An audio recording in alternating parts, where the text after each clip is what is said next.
Need a new car? Looking for that business vehicle or ornaments to conquer a small nation? At Cobra Commander's Shop Auto Sales, we want to put you in your next vehicle. We have everything to meet your work, family, or military needs. Check out this His Tank. It can be yours for no money down and only $2.99 a month. Need something more versatile? How about this Stinger Jeep? Fully armored, missile launcher included. Only 40,000 miles, most of which are non-combat. We've also got Rattlers, Night Ravens, and the all-new Ford Escape.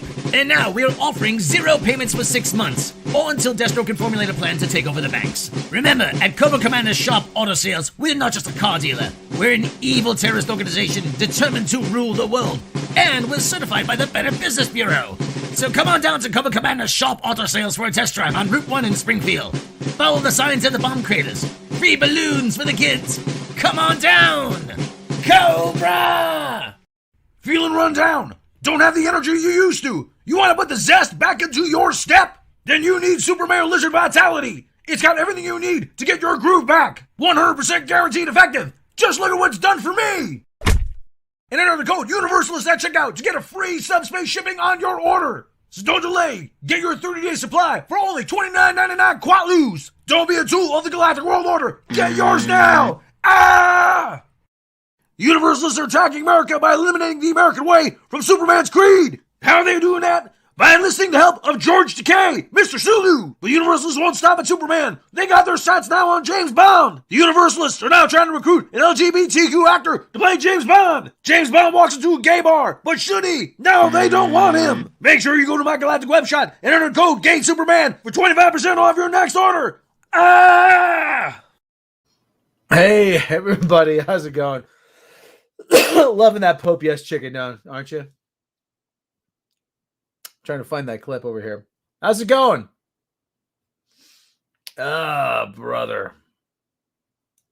Saturday afternoon. Check. Hanging out, everybody. Oh, my. Oh, my. Hey, Keely Chow, Miserius, Sander Hammerslag, Andrew Helm. Wow, got a notification YouTube as well. Wonders never cease. Yeah. Yeah, I know. YouTube is just downright screwy, isn't it? Chris Corkum, how's it going? I am trying to find the Pope Yes chicken file. Where the hell is it? So anyway, how's it going, everybody? How's your Saturday going so far? Chicken, let me see.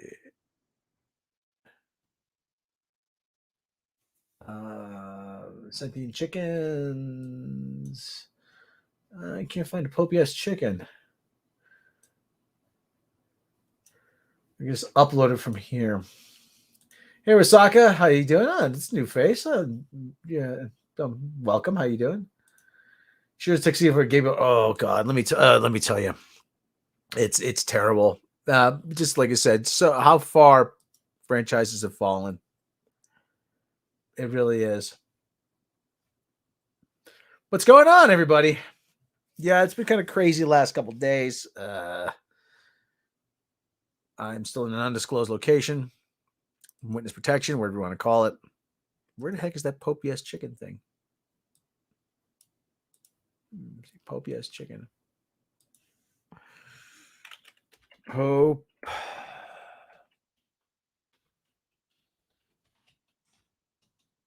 Yes chicken. Can't find it. No items match your search. Dang it. So anyway, not really just lurk Ninja Goose style. Oh, okay, cool. I would say people just, I want everybody to contribute. That's, makes me feel like I'm not talking to myself. So I really don't understand it. Why? What's happened with Igor? Darth Merlin, how you doing? I like to say that. Pope Yes chicken, yeah. I said pretending to eat healthy. I had an apple before and some carrots. Oh God, like I said, let's check in on. Let's check it on the Eternals Rotten Tomatoes score. See what's done. See what that's doing these days.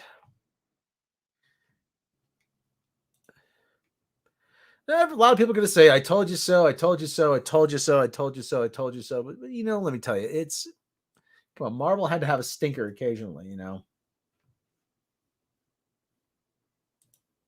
You knew it was going to happen. Share screen.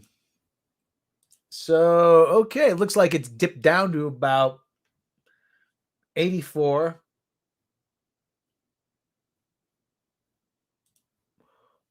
Popeye's chicken, yeah. There's an ad I did for a fake ad for Popeye's chicken, Bob Iger, Popeye's. What's happening, Bob Iger? Pope Iger is he's around. He's around. You never know when he's going to show up. I think people supposed to have lunch at Hooters, more like Lupper. I call it dunch, halfway between dinner and lunch.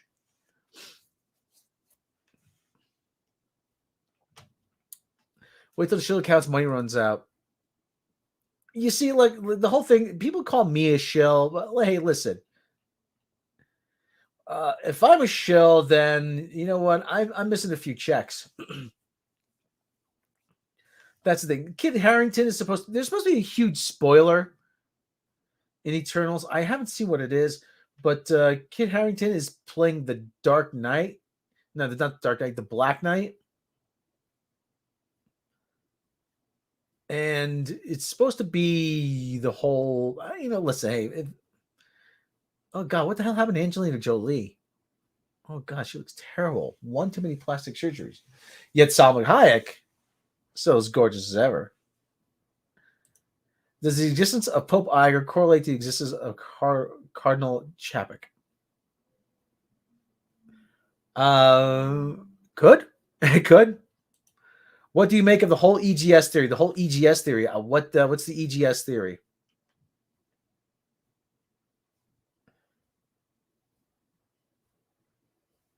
Yeah, Greg Kirby, how you doing? Gemma Chan, she was in that other movie. She was in Captain Wham and People. But her character was killed by Captain Lady Women. Hey, listen. Okay, listen. What is it? I don't understand. We've had a lot of stinkers this year. I don't understand what's going on with our entertainment. It's just everything's just been stinking. There's some good stuff out there. Lot of stinkers though. Hey, Kai's in the chat. How you doing, Kai? How you doing, brother? Seems like we had a lot of stinkers all at once though. Bond is a stinker. Eternals is a stinker. Black Widow was a stinker. Companies are being woke to attack investor money from certain hedge funds. EVS has been talking about. Could be. I'd have to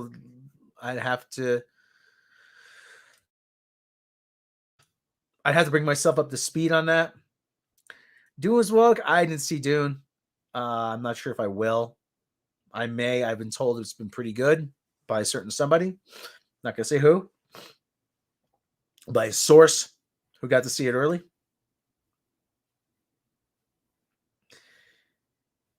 But this whole thing, like Eternal. Hey, let me see something. Hold on. Will Eternals? Will it end up with a better or worse rating than one of my cult favorite movies? If it ever goes there, come on. Up the Academy. As an audience score of 42, 0 on the tomato meter. Audience score of 42. So I've never seen a movie with a 0 audience score. Hey, Captain Trek is in the chat. How you doing, Captain Trek? They are beginning to accept the woke nonsense isn't just worth loss. Are they beginning?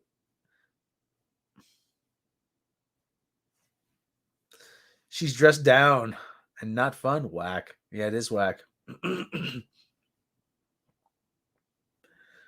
The blue iguana.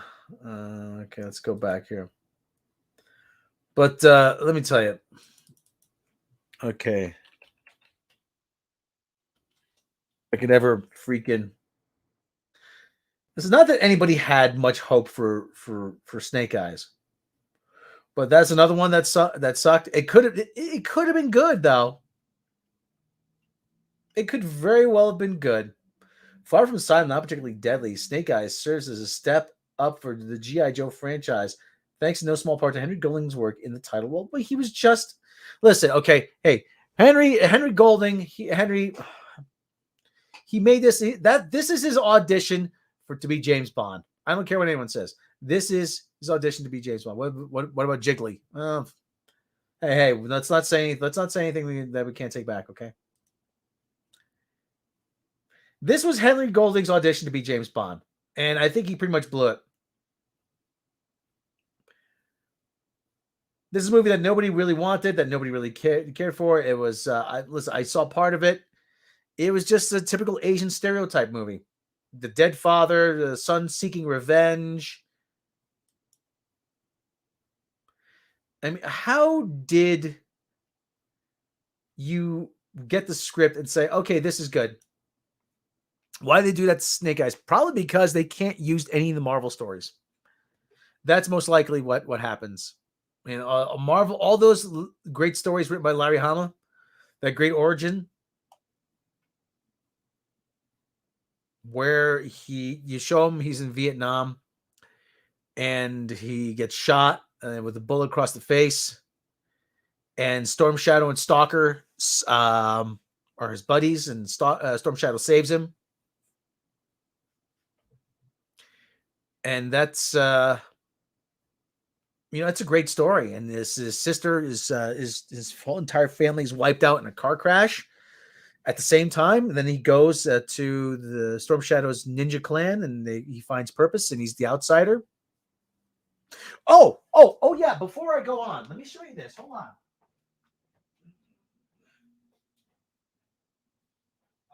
It's around here somewhere. I can find my hat too. At a certain image rating. Let me find my hat. Can't find my hat. Gotta put my hat on so you people, think I'm still cool. Gotta put my hat on. I keep saying that I want to do the green screen too. Actually, I keep saying about how I want to finish my G.I. Joe documentary. So I'm in a thrift store yesterday, as a matter of fact. And let me see, green screen, background, upload background. Where is the? Let me see if I can. Since I'm talking about it, let me see if I got upload a background here.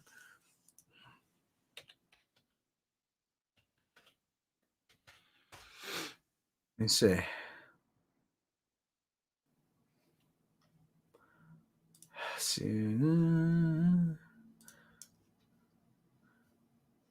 Okay, hold on.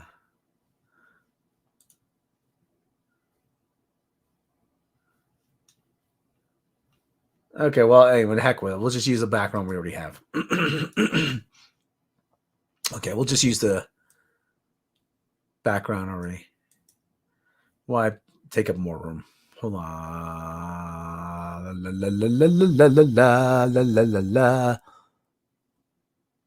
No?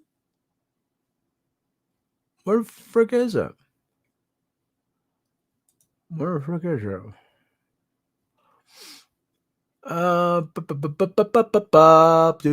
Doo-da. I can't find the background. For God's sake. Oh, the light's probably going to screw it up too. Yeah, we're technical difficulties, people. We're learning as we go with this new technology, okay? La la la la la la la doo-da. This is the kind of stuff. See, you don't get this kind of transparency here with other podcasts. You get to see the whole every wrinkle, every wart, you know.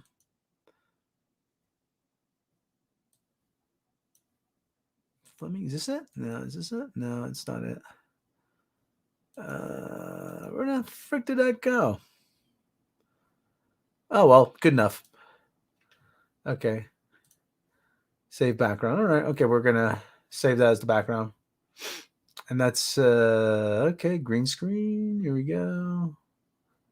Yeah, well, okay, got the green screen. Okay, there you go. And camera, we're gonna try to turn the camera on, okay? So, okay. So, yeah, okay. So I'm in freaking story yesterday, and for God's sake, yeah, wait, yeah, this is a professional operation I'm running here. So check this out, though. Remember, I would keep saying I want to finish that GI Joe documentary. So take a look at this. The story behind the legend, illustrated history of America's greatest fighting man, by GI Joe creator Don Levine and John Mishleg. And actually, this is a really great resource here. I had no idea this existed. It's, it gives you the sketches, the original art sketches for the concept sketches behind it. This is actually a really good resource during one man's journey to, you have one man's journey into Toyland. So this is actually very, very interesting. A lot of times, here's actually the creator, the GI's creator, is a picture of him when he served in Korea. So actually, yeah, a boy will never play with a doll. Yeah, and here's actually, his kids playing with those first GI Joes in the 60s. This is actually a very interesting story. The original letter from Hasbro. So the original, oh God, that is just disturbing. That really is. This is actually really good resource. Some of the concepts, Skip the Frogman, Rocky the Marine paratrooper, Ace the fighter pilot. And, odd enough, actually, the fighter pilot was actually called Ace in the 80s.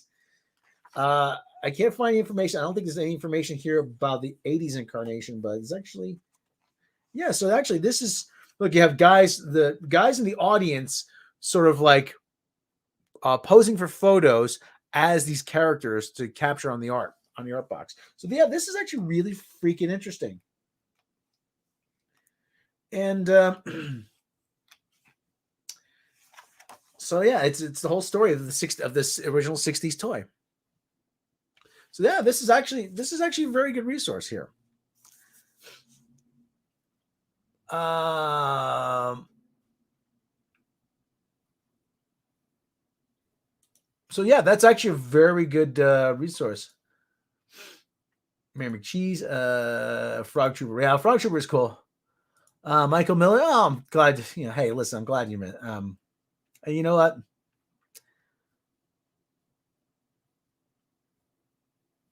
I always appreciate the kind words. It's a big thing that Paramount lost power on Power Rangers. Did they lose it? I don't know if they did. Did they? Let me take a look here. So I'm gonna see this. Did Paramount lose Power Rangers?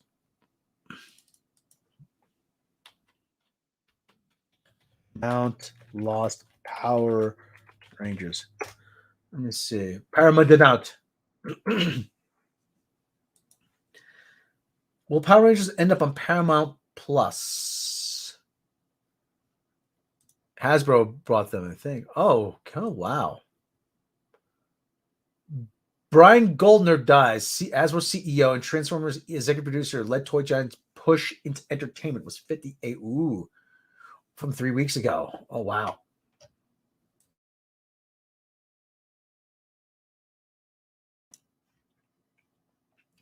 Power Rangers, that license is connected to Hasbro. Let me say something. Lost rights.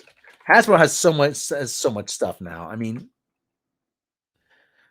I mean, geez, Mattel. There was always the Mattel, Hasbro. Will there be another Power Rangers movie? Don't know. From 2 weeks ago.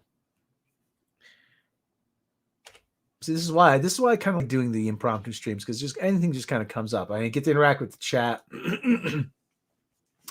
Power Rangers also broke off relations longtime original toy partners Bandai. If I remember, the Super Sentai line. Actually, I found not that long ago a Super Sentai that my buddy Kevin had brought me back from Japan. It was actually cool. Hasbro owns everything, including Digimon. Well, listen, Bandai is huge over in Japan and the Pacific Rim. Okay, well, this is just all about a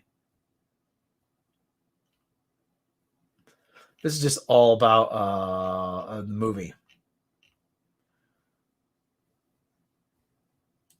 I knew you're friends with Kevin Smith, huh?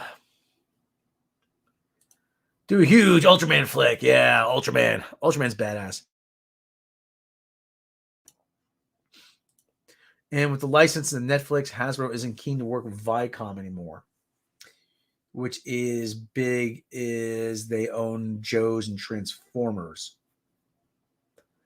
Yeah, Hasbro licenses.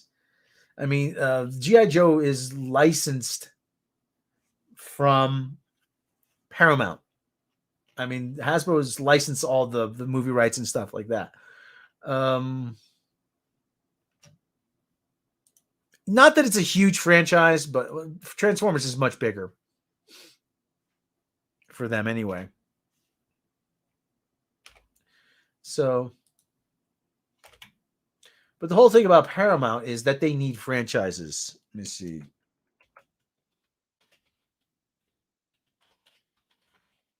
Paramount. See this. So apparently there was also an earnings call in which whatchamacallit was not even mentioned. Star Trek wasn't even mentioned. Paramount needs Hasbro. They do. Get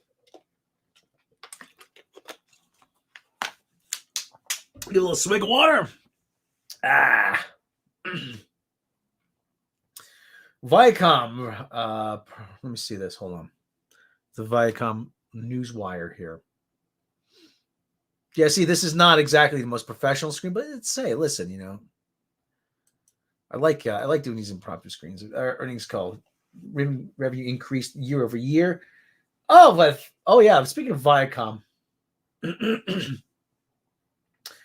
4.3 global subscribers, reaching nearly 47 million. First growth year over year, including Quiet Place, Paw Patrol movie, return of the NFL, new CBS fall season generated. A statement from Bob Backish. Okay, I'm not a numbers guy. I really can't make sense of a lot of these, but it looks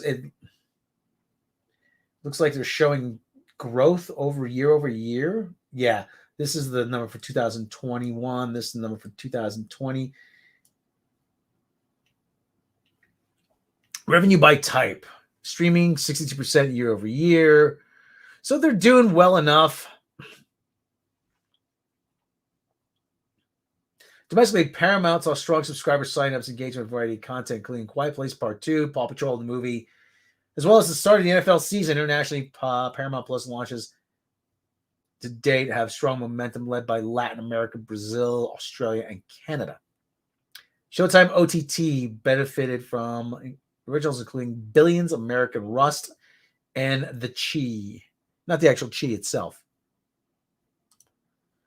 Yep, send me a Resident Alien was great. Yeah, Resident Alien. Wednesdays at 10. Shane, their contract Christmas prevents entirely new Star Trek that might attract fans. Yeah, it is. Oh, God. Prodigy? I heard Prodigy was terrible. Let me see if I can pull it up. Star Trek Prodigy reviews.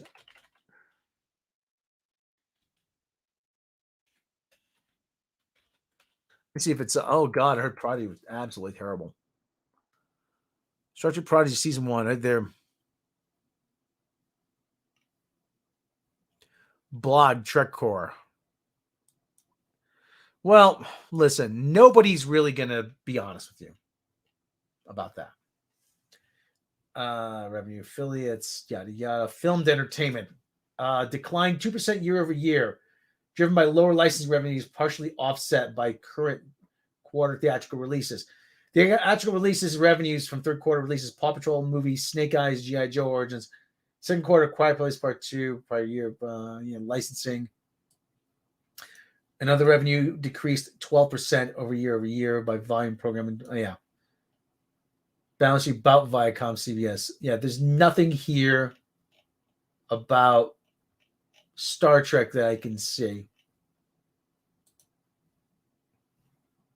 Strange New Worlds doesn't start until next year, I think. Heads up, in Viacom stock drops below 35. They default. What is their stock valued out right now? Strange Worlds, they have Cadet. Oh, God. See, you know what? Oh, yeah, we have new Star Trek. We have great new Star Trek. But it's all the old characters. They cannot create anything themselves. I wouldn't mind a new character just waltzing through every once in a while, but while you have something new, but they don't even do that.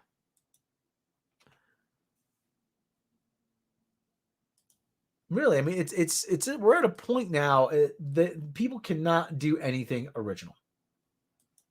They can't. They just appropriate everything. And I always say, what do you expect from a generation that has grown up listening to the Black Eyed Peas? Strange New Worlds is a mess. I fully anticipated being a mess. I mean, take a look. Star Trek Prodigy review. Let's go through this.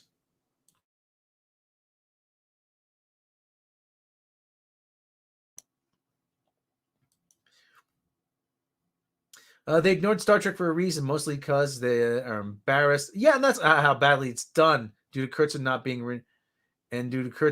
being renewed, his contract was never signed, and he ends. Is that true? They never signed his contract. That story was a plant by Alex Kurtzman. Oh, look, Alex Kurtzman is great. Look, he's this great talent. Oh, Alex Kurtzman. Oh, he's so important. Keep building me up, guys. Or as Alex Kurtzman say, keep building me up, guys.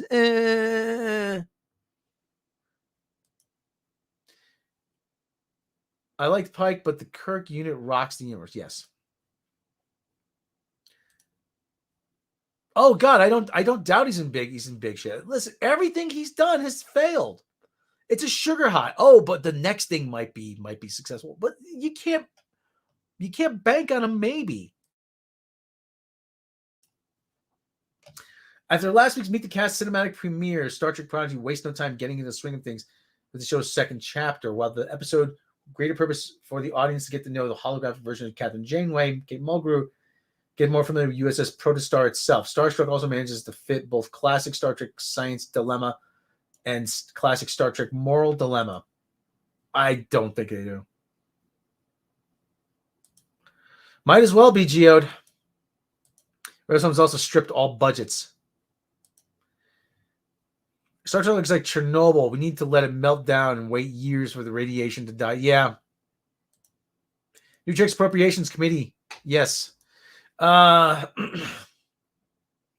This is representative of what we can expect from the majority of Prodigy series. This show will be pure Trek goodness. Yeah, but don't count on it lasting. In addition to being an outstanding children's program, the episode picks up just a moment after Lost and Found ended, as our young crew finds themselves mystified by the suddenly appearing Starfleet representative. Janeway explains to the confused group that she is a training advisor aboard ship to do nothing more than offer advice and maintain the ship's lower level functions. A nice clarification of her role, proactively explaining how these kids managed to keep a starship running. Yeah, but even so, you're going to need, stuff's going to break. People are going to need to fix it. Yeah, you got the Tellarite with the tool belt. Look, I'm the engineer. I have a tool belt. And I have grease. With graceful mannerisms of her human counterpart, Janeway introduces them to the concept of the United Federation of Planets, the role of Starfleet, hearing her put into words what that means, quite touching to me, quite awe-inspiring. The Protostar crew equality. That sounds nice. What? Hearing Janeway speak lines from the famous Captain's Oath affected me more than I thought. Oh, come on. Look at this douchebag. Dal Breckray is skeptical of the Federation, calling it just another name for someone else in charge. Yeah, because there's got to be lawless teens. It makes executive decision to send the ship in the exact opposite direction. He assumes Janeway is lying. If it sounds too good to be true, it is. Don't trust authority, man. Hey, David Nunya. Left that channel. Don't know if you talk about it. Don't know. I know you don't have to talk about it, but don't listen. Still listen. Well, like I said, you listen to whoever you listen to. If you want to listen to them, go right ahead. Don't feel you have to make that sacrifice for me. She was never in the series. They reverse engineer in the show to have to try to. Yeah, it's an add-on. Pardon me. And even things go bad later in the episode, Dal's decided to agree with me. And like I said, the whole premise of the show is flawed anyway. All Dal's reactions here remind us that these aren't just happy-go-lucky children on a joyride. They are first and foremost survivors of terrible abuse. Because everybody needs to be abused.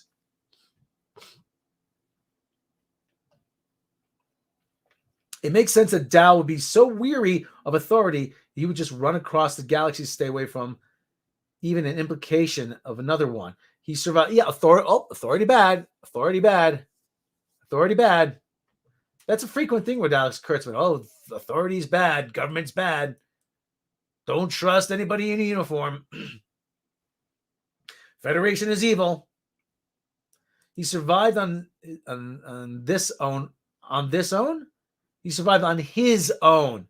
Oh, are they playing the pronoun game on this own for this long? So asking for help, being able to trust even a friendly neighborhood training hologram is something he has to learn. No, they're not. He refers to he. Proofread your shit, Trekcore. This all feels natural to his character. It adds a lot of weight to the journey we're all on. These characters. Thread and learning, yada, yada, yada. Most poignant scene in the episode. Discover coolest pieces of tech. Food replicator. But they still need the proteins and stuff to supply the replicator. You need the matter. Where are they going to find it? Jancombe orders what can we only assume is a Tellarite delicacy, as close to pig slop as you might have met. Oh, God, that is so cliche.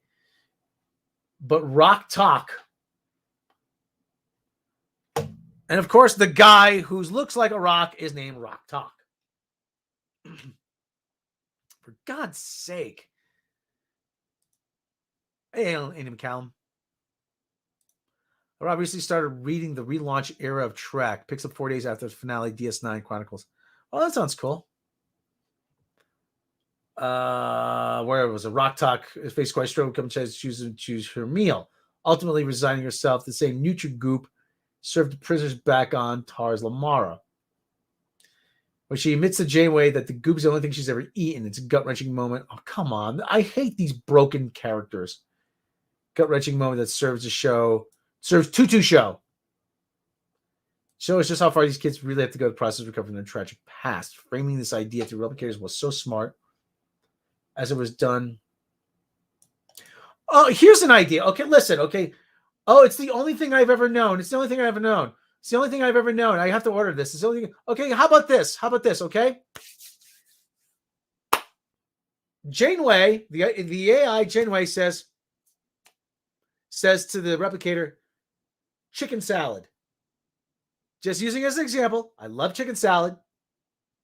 Says chicken salad or yeah. roast turkey with mashed potatoes and gravy. How about that? How about that for an eye-opening moment? Really, I mean, is this whole thing, oh, everybody's so broken. Everybody's, oh, for God's sake. Ro Laren is alive and became cat. Ro Laren was supposed to be on DS9, but she wanted to leave the show. She's obviously going to be a big movie star. And not a visitor became was Kira.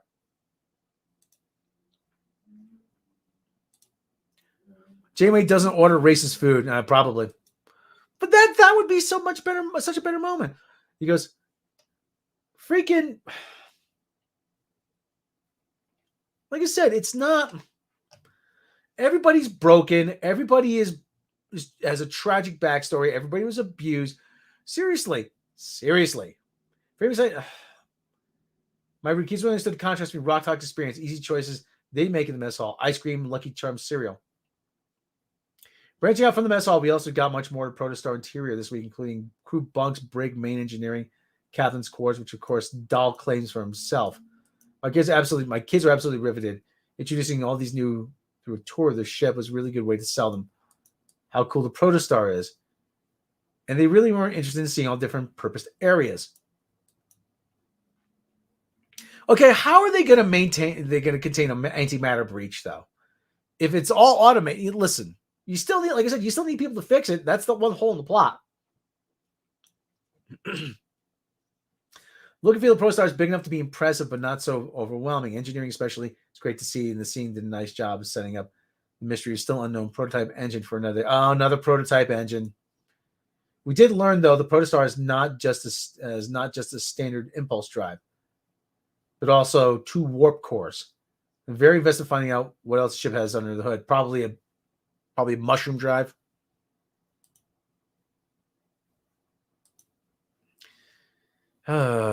Chris apparently having trouble finding talent after EW review of Clarice. He's more toxic than Chernobyl. Why does anyone want to work with me?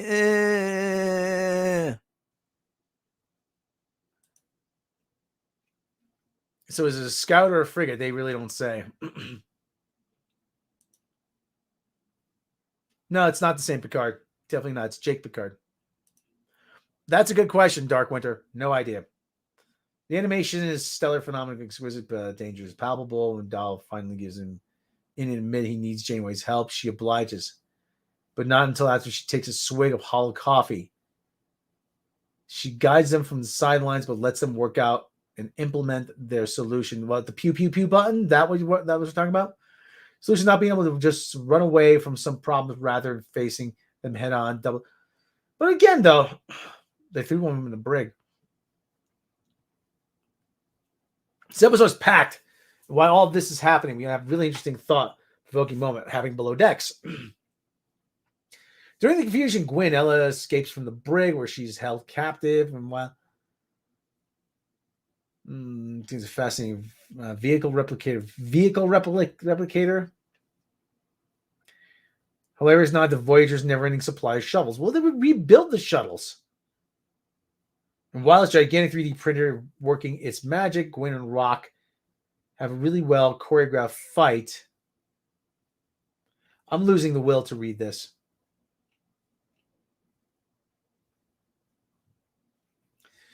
Okay, stew. Delightful bowl Nutri-Goop. Like I said, I've got something better. Beef stew. Really, you can't. The guy who runs Prodigy, Ben Hibben, only credited notice to date is 2-minute terrible segment Harry Potter. Yeah, I read that. You think Hollow Janeway would take command given they're all cadets? They're not even cadets. They'll hire monkeys to type scripts and save money by feeding them bananas instead of cash. They've already got monkeys writing scripts. Listen, that Lindsay Beer lady, I mean, she had no writing credits. All of a sudden, she's just a hot commodity. How can that be? My guess this episode is more indicative of the show as a whole. Like you said, don't eat that. Like like I said, the Janeway I remember would say, if you're not happy with it, try something else. I don't know what else to try. She would put up her hand. She'd say, one moment, beef stew. And she would eat beef stew, and there'd be, oh my God. And like, then the eyes would open, and then, the seas would part, and she would see, oh my God, there's more possibilities. Beef stew, try lasagna, eggplant rotatini, whatever, eggplant parmesan, chicken parmesan. Not just Nutrigoop. God's sake. This was great because characters seem like kids wondrous. Penny squabbling, yeah. But like, and I keep saying about how Lieutenant Crittenden. Never forget it. All of Jar Jar and Klutzman Trek is poor fanfic, aka Star Trek Holiday Special. It'd be dismissed just like the High Republic. Yeah.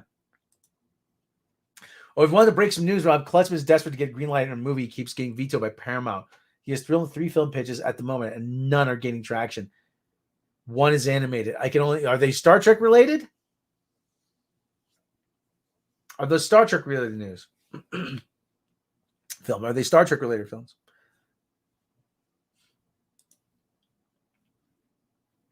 But the other thing too is I keep saying, listen, if this was actual Star Trek,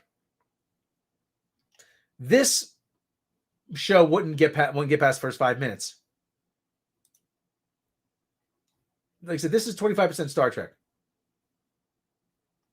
So this wouldn't get past the first 5 minutes. We get because as I keep saying, as soon as they booted up the main warp drive and the ship's navigation computer, the transponder, as we saw when the Pegasus was being chased by Picard and TNG in the episode, I can't remember what the title of the episode was. It would ping, send the ship's location to the nearest starbase, and then we'd get at Commodore. We're getting word. I'm getting a signal from the USS Protostar. Its navigation computer has been booted up, and the ship's engines have come back online. And the Commodore would say, "Yeah, looks like somebody's attempting to salvage the ship. Looks like somebody's attempting to salvage the ship, or at least get it moving." And the Commodore would say, "All right, send board back to Starfleet headquarters that we found the Protostar, and dispatch a recovery team. Have them go in armed. We don't know who might be trying to get their hands on it." That's it. End of show. End of show. It's amazing though that people think this is Star Trek. Well, it's not made for you. Again, who's it made for then? Who is it made for? It's not made for anyone. The people who you think will watch it aren't. God, I used to love Star Trek. Remember when I was a kid, I used to watch Star Trek Saturday morning at my grandfather's house while we were still living there before we moved into the other place. It used to be at 4. It used to be 2 o'clock. WPIX 11. First episode I ever really had any memory of was Arena. I remember the photon grenade launcher. And the guy driving, said the guy there said it's a little closer for one of those it's a little closer for one of those jewels, Captain. Kirk dropped the photon grenade in the tube, launched it at the Gorn. That's really all I remember. I remember that part. That part just stands out. But still, God, I used to love Star Trek. I can't believe it's something I actively hate now. Where's that gone? Man, I still stuff I love from back when I was a kid. Listen, it's not great. I love those old G.I. Joe cartoons. And I still love the Beatles. More so now. Love them more than life itself at times. But dear God, Star Trek has fallen so far within such a short time.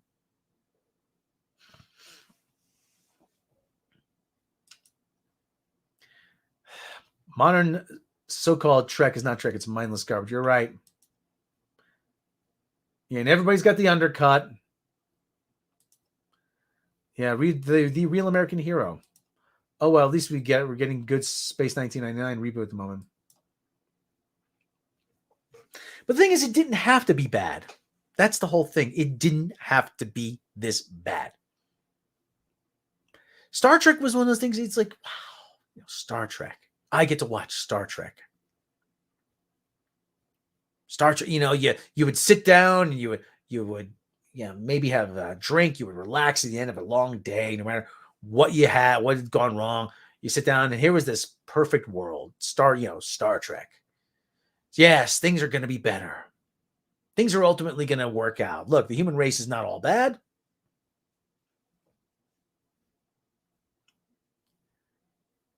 And you watch it, Kirk and the Gorns. Kirk spares the Gorn.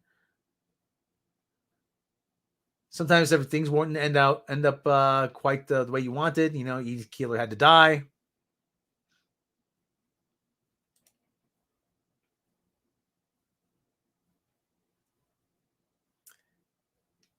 The Horta would live. The Horta's little children would scurry around finding minerals. The exocomps would help avert a meltdown or a Janeway breach. Like I said, sometimes there's a glib, sometimes there's a sad ending, but you know what? It's an ending. When Riker had to incinerate that girl, Utah. Remember her aging was slowed so she could touch these guys in this clan and give them heart attacks. Riker had to shot her with the phaser, and she disintegrated right before her eyes. Yeah, sad ending. But you know what? Sometimes life doesn't give you a happy ending. Scotty and Relics, missing his crewmates. A lot of great moments in Star Trek.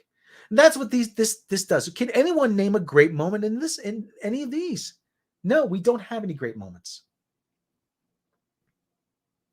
No great moments at all in this version of Star Trek. You could point out the stuff that's stupid. It's just stupid. It's inane.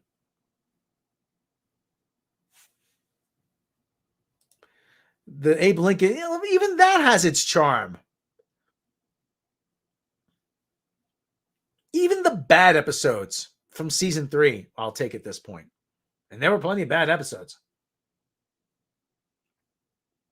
Remember the one where Spock was being attacked by the flying frozen pizzas?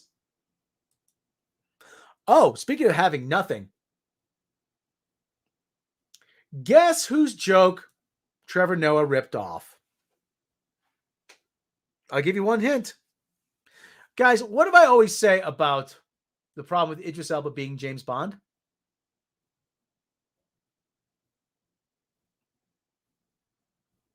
What do I always say? It says, he's going to be undercover somewhere in Moscow, and it says, men, we have an MI6 agent here loose in Moscow. He's very dangerous. We have orders to shoot on sight. You in the back. Yeah, how do we recognize him? Just look for the black guy.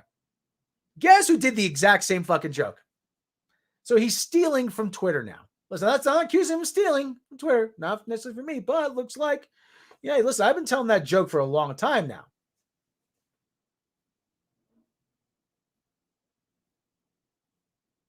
But man, I'm telling you, 25% different. What legally standards created the separate thing really required common law, but it's done by contract. Star Trek universe, strict universe canon. He would stick it out. Well, like I said, it's Spock's. What have you done with Spock's brain? Where's Spock's brain? Where is it? Insurmount's Pike. Yeah. But the fact, like I said, that they can't come up with anything original really is telling. That they have to keep going back to some things of the original series and the TOS era and Voyager and TNG. That tells me, I mean, you have nobody that's capable of putting anything together. Damn, these are pretty good. Salsa verde Doritos.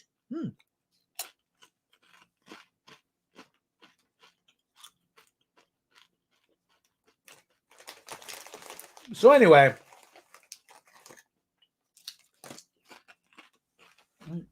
drop them. So anyway, guys, yeah, terrible. This looks like terrible. This is true. Did anybody actually watch the end of the whatchamajigger there? Lower Decks. Did anybody watch the end of that? Anything? I saw the first couple episodes. Michael Miller, sure, why the heck not? I'll leave the stream up, by the way, for everybody. We got 106. We've almost been going an hour. I think I'll wrap it up in an hour. Michael Miller, but please, by all means. Want break news right here? Go right ahead. When news breaks, I fix it. Why can't I be able to chat into some alum to come back? Oh, is one of those Rick Berman by any stretch to replace Kurtzman? Hey, let me tell you something. If Doctor Who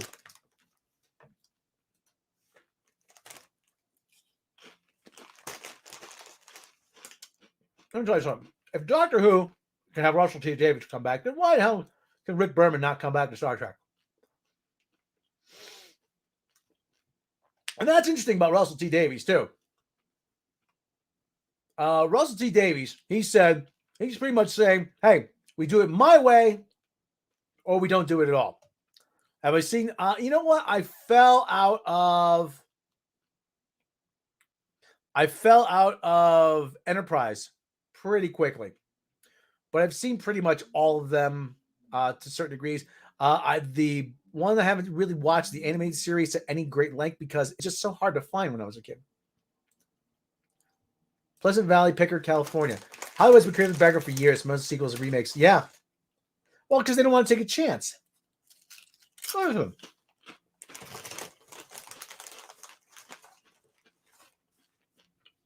Rick Berman.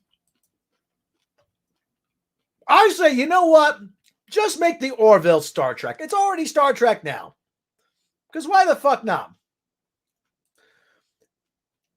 Dark Winter, I'd like to think there is. People, Right Fuller was asked to come back to unfuck this mess. I believe it. But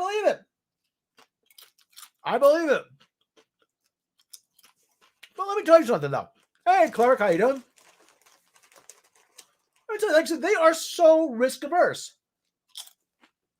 Listen, we have something in baseball called sabermetrics. Okay? Now, sabermetrics is used by teams that don't have a lot of money to spend. So what they do is they compile numbers and they try to put together a winning team based on things like high on base percentages and stuff like that. Michael Miller, I appreciate any information, though. Don't feel like you have to give it here, okay? Oh, so let me edit that. And some breaking Star Trek news. Let me see. Edit the title. Breaking Star Trek news?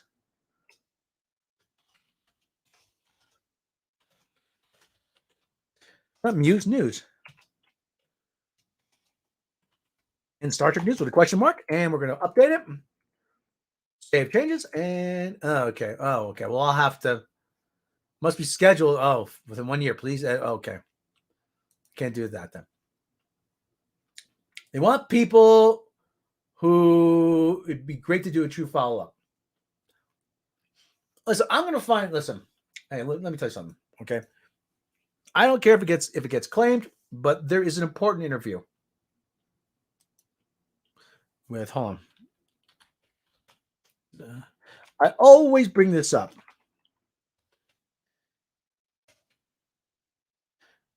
Now, let me see.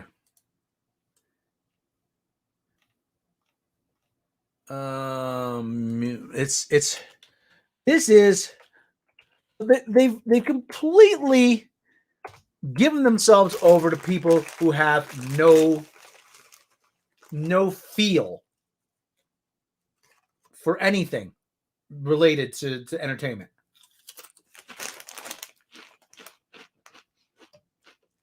Well, what do the numbers say?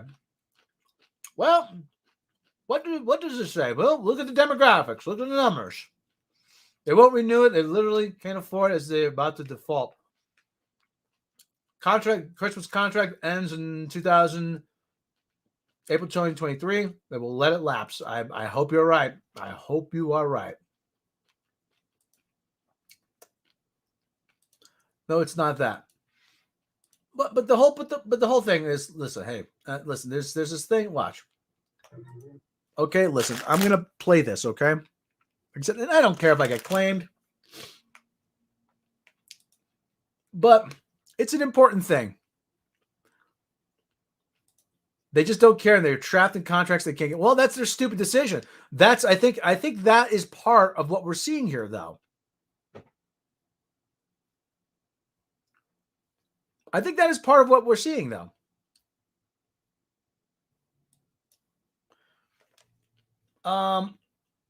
But this is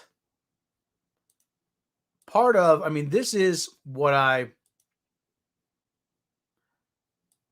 always talk about.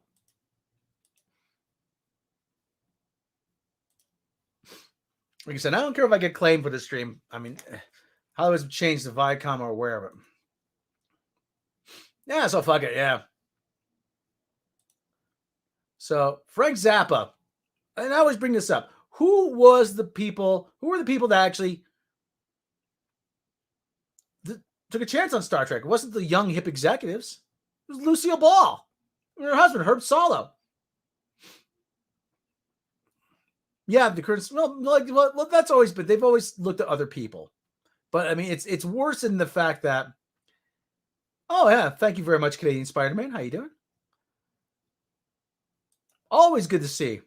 Zappa was a sharp dude. Not a fan of his musically, but he was a sharp dude. But listen to what he says.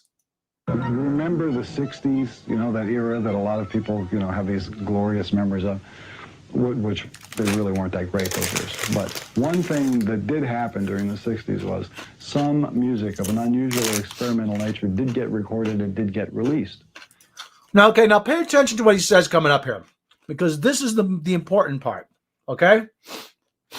Now look at who the executives were in those companies at those times. Not hip young guys. These were cigar-chomping old guys who looked at the product that came and said, I don't know. Who knows what it is? Record it, stick it out. If it sells, all right.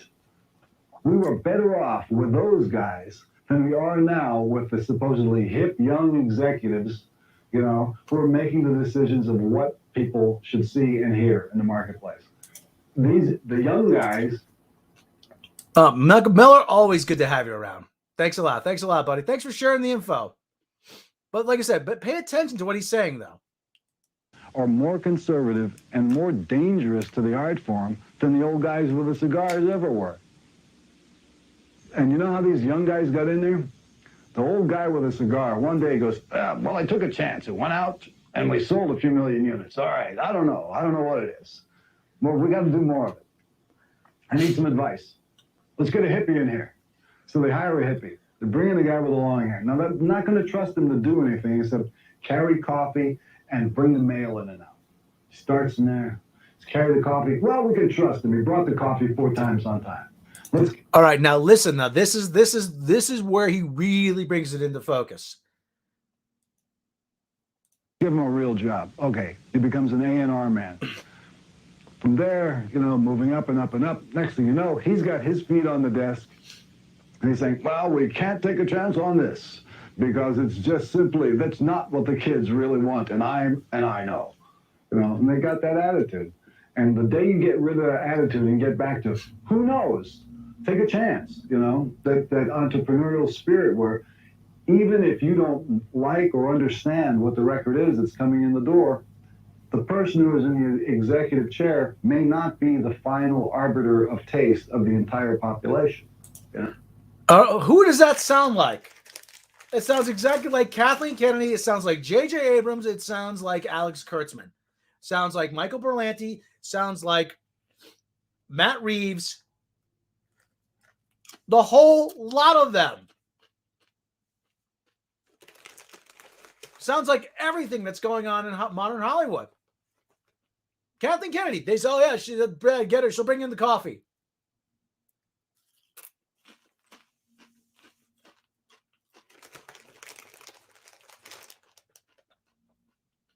Kathleen Kennedy. Oh God, how can you drink anything with that?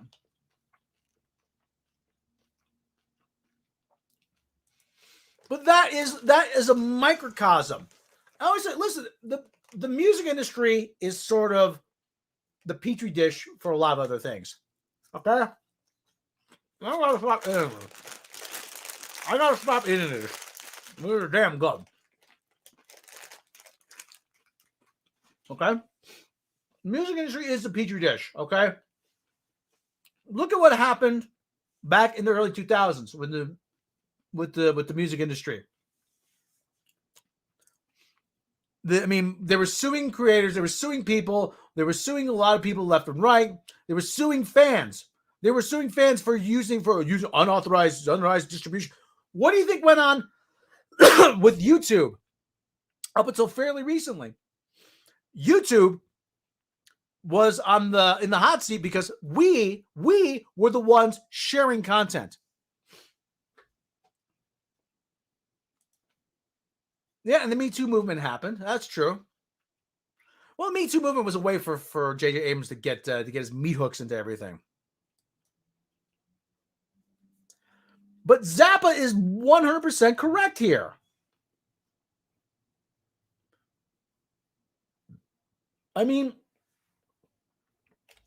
Really, it's history just repeating itself. We can't take a chance on this, guys. Who was it that took a chance on Star Wars? It wasn't the young hip guy. Yeah, Susan took over. Susan, that's Susan. Mary Sue.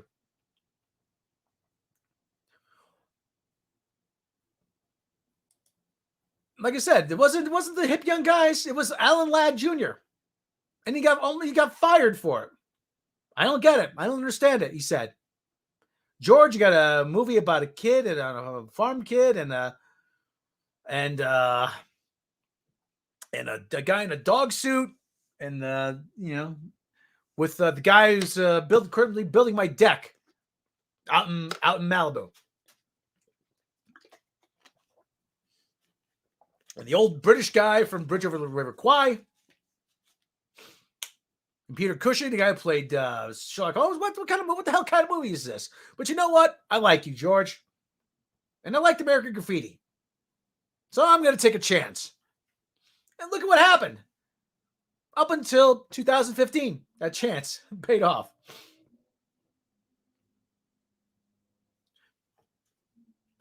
I don't know. How is Boris and Natasha? We might catch Moose and Squirrel. But look, you have part of it. Listen, they're still mining the young adult shit, okay? All this young adult. I thought the young adult things was over. You look at everybody; they have all young adult stuff. Why do you think you have Gilmore Girls shit all over the place? Gilmore Girls writers, because they still think that this is relevant. These are people that are out of touch. And I'm telling you right now, I have an idea for a James Bond movie. I'm probably going to make it to, I'd like to make it to a comic.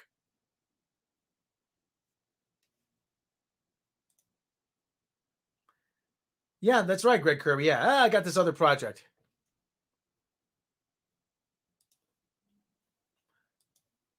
Yeah, nobody takes chances anymore.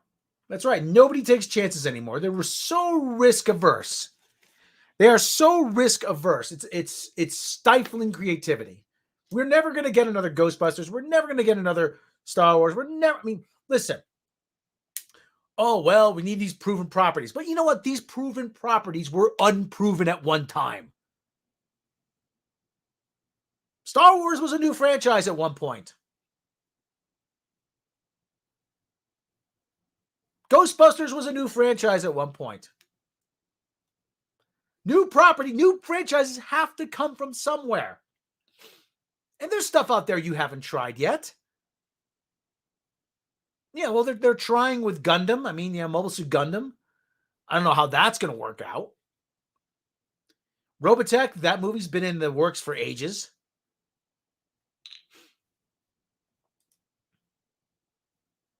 Yeah, they are deathly now, but we are at the point where they are also deathly afraid of Twitter.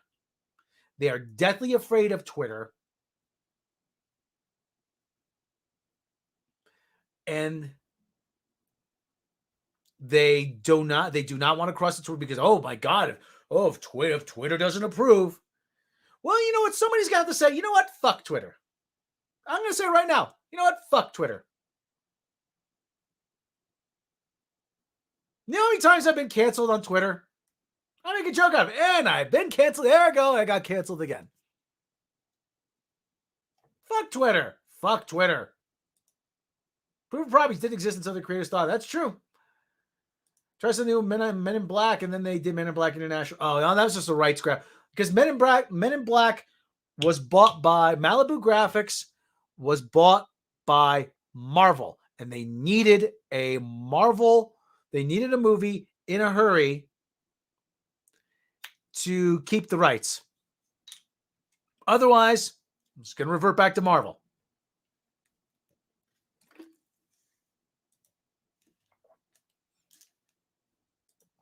I got banned. Telling people Trump to rage and again, right? Even Men in Black one. Well, yeah. Oh, this is what people are responding. This is what Twitter is responding to. This is what Twitter is responding to. Why are you going to Twitter? Oh, for crying out loud. Twitter is not the end all be all. The few freaking blue check marks don't go to the movies. They don't buy anything. It's been proven. Oh, but it has, we need online engagement. Online engagement doesn't translate into dollars and cents. That's all. That's all I said it. You have to say, somebody's going to have to be the one to say, you know what? Maybe we want to ignore Twitter.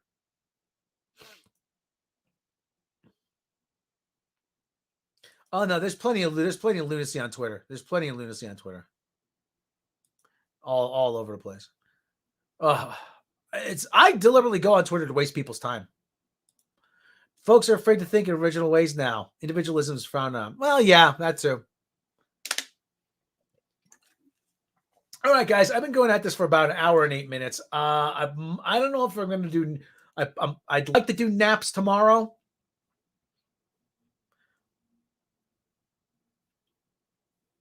So I think it's about time to wrap this one up. So, like I said, I'd like to do naps tomorrow. I'm not sure if I'm going to be able to do an episode. I'll do a community post if I'm not able to do it. Oh, maybe I haven't seen it. Okay. Yeah. Okay. All right. No problem. Okay, everybody. I think that's it. We're gonna wrap it up here. Thank you everyone for spending some time on your Saturday afternoon with me. Always feels good to be interacting with everybody. You people are always so kind. No matter what we will probably be playing What the Dub tonight or something. I don't know. But yeah, I'll be back real soon. Okay, guys? Hey, everyone, have a good Saturday. Take care of yourselves, take care of each other, and I'll see you next time.